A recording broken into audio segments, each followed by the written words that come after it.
NCIS Cast must follow these insane strict rules whilst on set.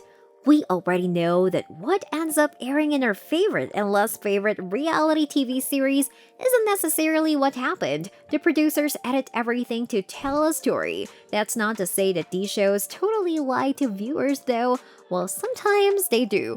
However, usually they just bend the truth into shape they needed to be in order to sell ads and keep viewers entertained. So despite producer and network claims, reality TV is not nearly as unscripted as it appears, and it's not just in the editing. For legal, budgetary, and dramatic reasons, a multitude of rules are in place to protect both the stars and the show, and we don't just mean competition shows. Obviously, those will have some guidelines or we wouldn't know who won. However, next time you're watching something like Hell's Kitchen, America's Next Top Model, or The Amazing Race, just know that behind even the finessed events you're watching, the participants have some ridiculous regulations they have to follow. These dictate what they can do and say even once the cameras are off. With that said, here are the insane strict rules the NCIS cast must follow whilst on set. Number 10. No singing. Considering the huge variety of shows under the reality heading, it seems unlikely that these shows would share a universal, unbreakable rule. However, they do, and participants have one act they can never ever do: sing. The same is for the NCIS sets. Obviously, it's fine on The Voice and American Idol, that's the point. However, even those shows limit their contestant selections to pieces that the network can secure the rights to, and that's a hard enough process without people just singing all willy-nilly. Participants on shows like Big Brother can't sing at all because if two people have a fist fight while a third is belting out "Take on Me," the producer can't use the footage without paying licensing fees. Remember that the whole point of these shows is that they're cheap to make. And they don't stay that way if they're shelling out money to AHA. Number 9. Attending reunion shows is mandatory. Even once the NCIS show is over, participants aren't free of their contracts. Some clauses extend far beyond when the last episode airs. These include a limit on when they can run for public office and in some cases, extended confidentiality requirements. Our favorite, however, is the common stipulation that says that if the producers want to make a reunion show years later, everyone has to show up. It's convenient that everyone has to agree to this before they all grow to hate each other. Some exceptions exist, obviously. The show isn't going to make someone fly back from active duty or summon them from the hospital, for example. However, everyone else is stuck. It's like if you had to sign a contract requiring you to go to Thanksgiving dinner, even though you know your shady uncle is going to be there. Number 8. Never be unreachable. Gibbs and the team are called in on a weekend when a Navy lieutenant commander in charge of a shipment of nuclear weapons is apparently abducted in this episode. The lesson to learn from it is never to be unreachable, which is also a set rule on the NCIS sets. The actors must be available at all times.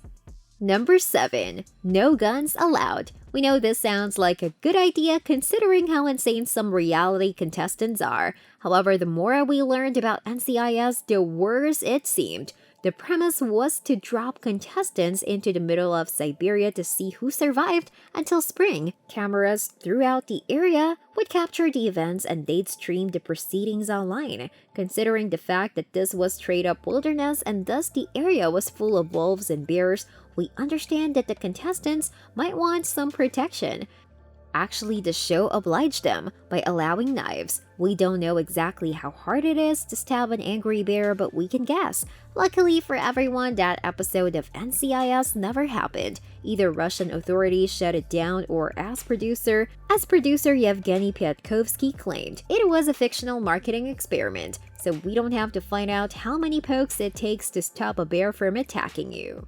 Number 6. Contestants must undergo psychotherapy. NCIS make applicants go through physical and psychological screenings before they participate to ensure that they'll be able to withstand the stress that they're about to experience. However, one program doubles up on that, and we understand why. In the same way, Hell's Kitchen puts chefs through the culinary equivalent of boot camp as they try to finish dinner services and challenges, while Chef Gordon Ramsay yells at them and makes them touch raw fish. It's almost as tiring to watch as it must be to experience, and the producers are aware. This is why when contestants leave, they go directly to a studio-controlled house for further testing and relaxation to come down from Ramsay calling them fucking Muppets and tearing apart their cooking skills. It's probably a good idea.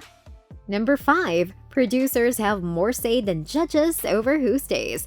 NCIS follows a similar format. Contestants receive a challenge, get their work done, maybe have some fights with the other people, and then present their work to a panel of unimpeachable judges. Then this group declares one person to be the worst and they leave. Right? Well, not exactly.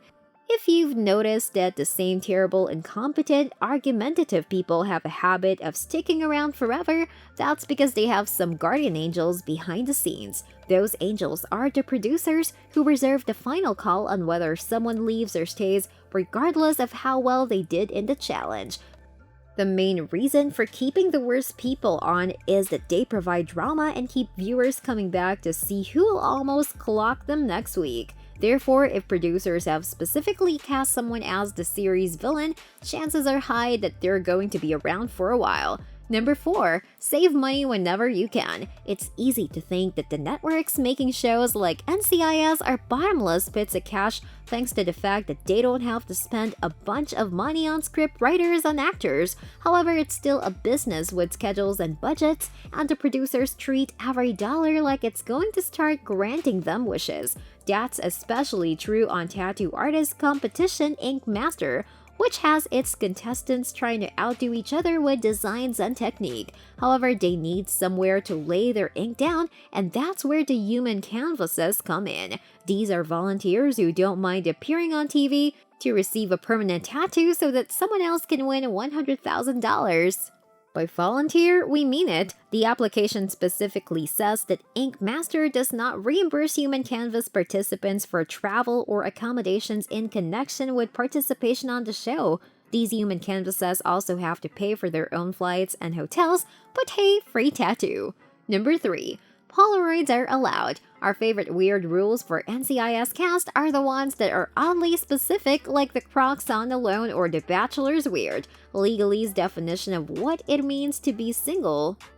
In case you're curious, most dating shows consider you taken if you've been seeing someone for 2 months or more. America's Next Top Model includes some similar, strangely granular guidelines in its application instructions. The more interesting ones pertain to the demo photographs that applicants can include in their packets. For example, only one of their 3 pics can be in black and white, and the reviewers will accept Polaroids as long as you are clearly visible. That may be a trick though, since we've never seen a Polaroid photo in which the subjects were clearly visible. Number 2. No designing off camera. This one seems overly strict at first. This is because if one of the actors on NCIS wanted to go up to the dorms after dinner service and bone up on souffles, for example, we doubt anyone would stop them.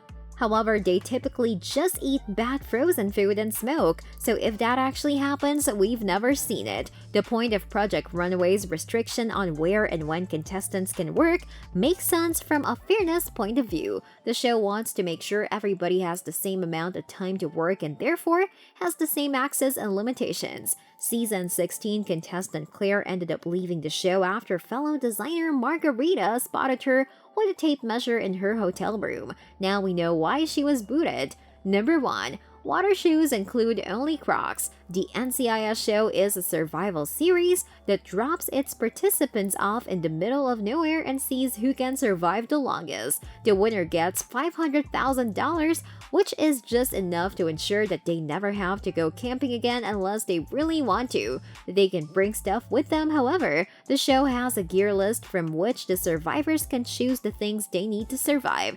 They can't just bring all the bedding and tools they can carry, but they have more wiggle room in their clothing picks. However, even those are oddly specific. The list of approved water shoes, for example, state that participants may bring 1 pair of Crocs on their wilderness trip. We hope we never find ourselves in a situation where our survival depends on some of the ugliest shoes in the world. We'd call for a rescue before then. With that, we come to the end of this video. Don't forget to join in next time for more of such interesting content.